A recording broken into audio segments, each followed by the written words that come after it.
Sveiks! Šajā video parādīšu, kā saglabāt autosummu uz datora vai telefona kā aplikāciju, lai te var ātri un ērti piekļūt. Ej uz autosummu.net, ielogojies savā kontā. Ja lieto Apple produkciju, meklē ikonu ar bultiņu uz augšu, spied uz tās un tālāk ir Add to Dock, ja tu lieto Mac datoru, vai Add to Home Screen, ja tas ir iPhone. Ja lieto Android, spied uz 3 punktiņiem pārlūk labajā stūrī un tālāk instalēt. Ja lieto Windows, spied uz datora ikonu ar bultiņu uz leju un instalēt. Mēs spiežam uz Open in App, jo mums liet Mac dators.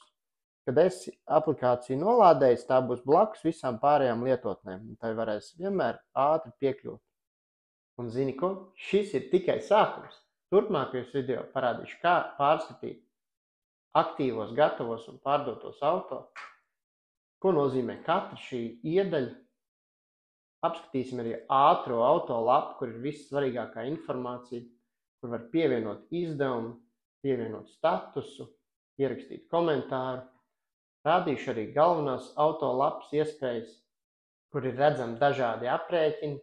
Parādīšu, kā pievienot sludinājumu SS portālam, nepārakstot nekādus datus pa taisno no programmas, kā izveidot cenu lapu ar CSD nepieciešamiem datiem, kā izveidot sludinājumu tekstu ar pāris klikšķiem un mākslīgā intelekta palīdzību, kā izveidot iepirkuma aktus ļoti ātri un vienkārši.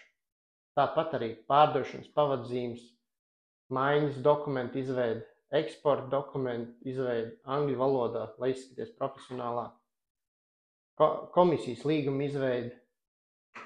Apskatīsim arī, kā programmu varētu izmantot, lai plānot darbus, plānot finanses, uzstādījums, kā sakārtot noteikti parādīšu. Lietotāju pieejas, kā izveidot lietotājiem to statusus.